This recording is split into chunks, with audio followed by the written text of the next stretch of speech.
Semedo, and there's another guy there. And this guy who came to Barcelona, who plays on both left and right attack. Yes, was in Man City. Cancelo.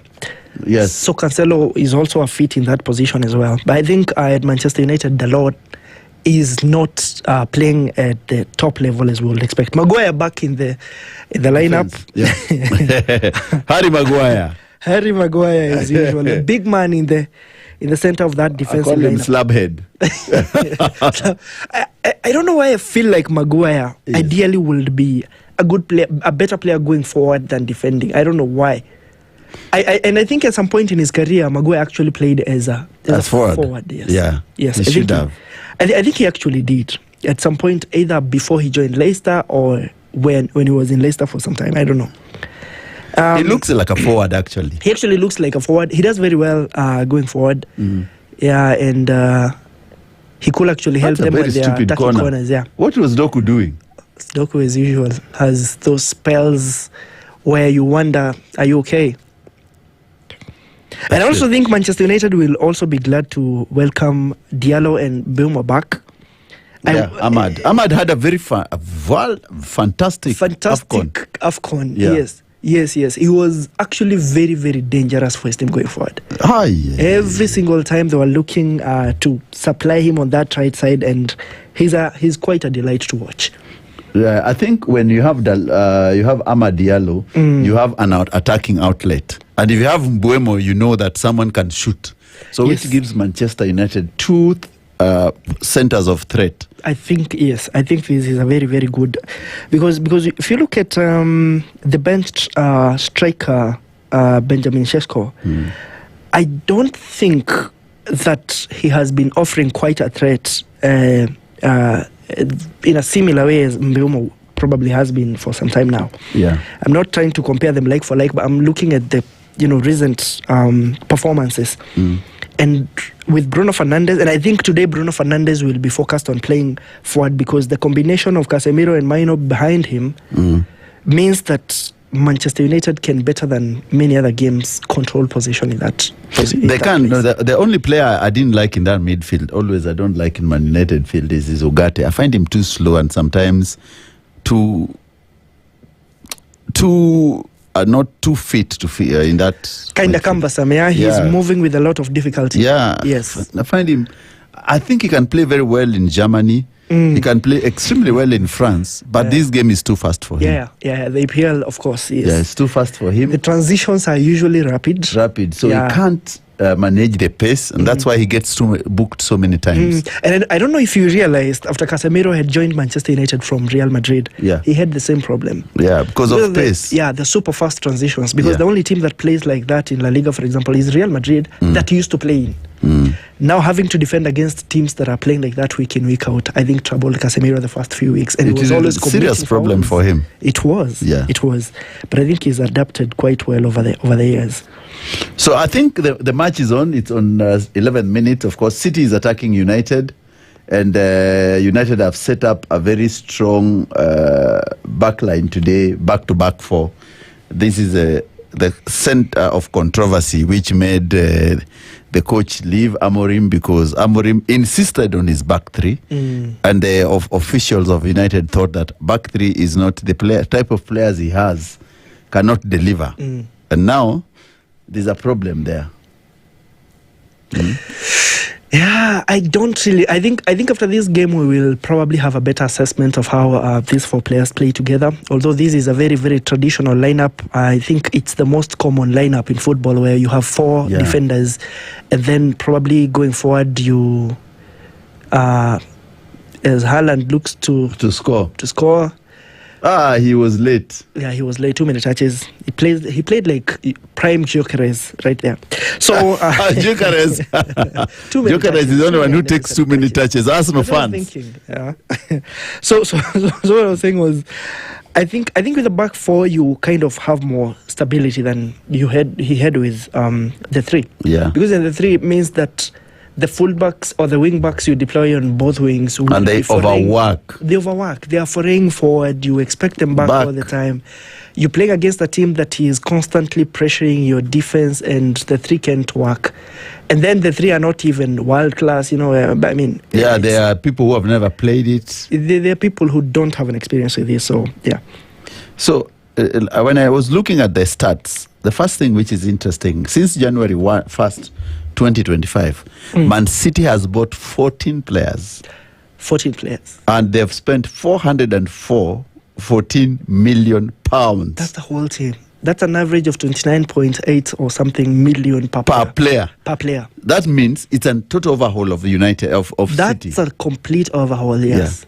Yeah. Yes. Because remember that time they had De Bruyne, they had Grealish there. They had Ederson. All those guys have gone. Yeah.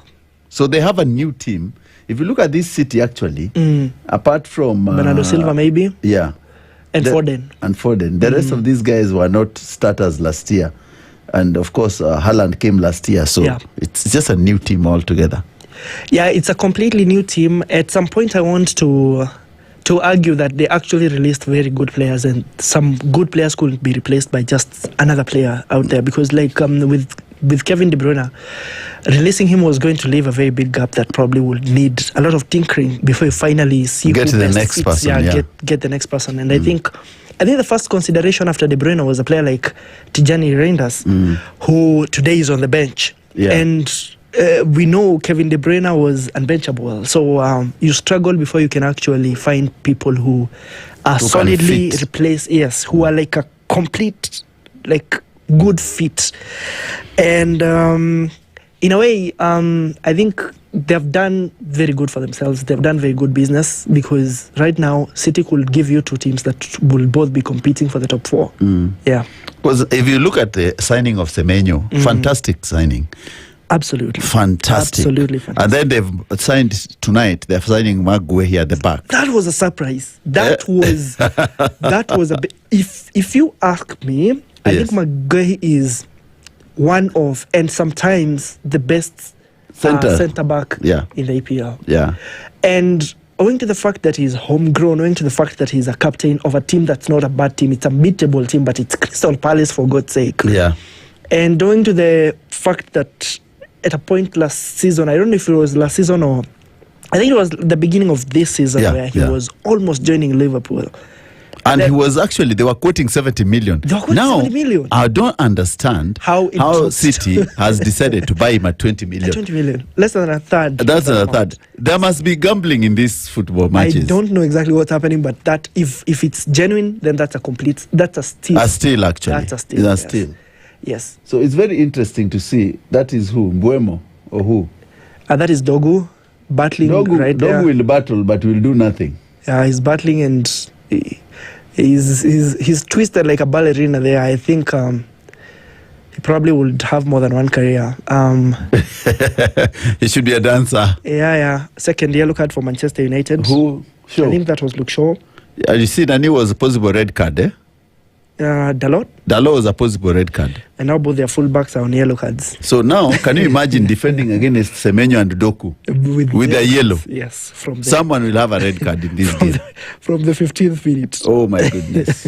We could eventually see Carrick getting onto the field and playing himself, because it's not looking very good for Manchester United early on. Yeah. Where was Dogu going? I sometimes, what the curious case, by the way, Theuri, what is the curious case of, we've not talked about Maino. I thought Amorin had a point. In benching Maino? Yes, because I don't see Maino performing to the levels he did as a breakthrough year. I think there are so many factors that come into play when you look at Maino. I don't think he was given the trust that many other teams give to their young players. For example, when Saka established himself at Arsenal, he was given an assurance that that position will be his. And I think the best way to give such a gifted player the assurance is play him more often. And once they blunder or once they don't get something correct, you just correct them and continue giving them more minutes. But I think instead of that, Maino was hurled out of the team.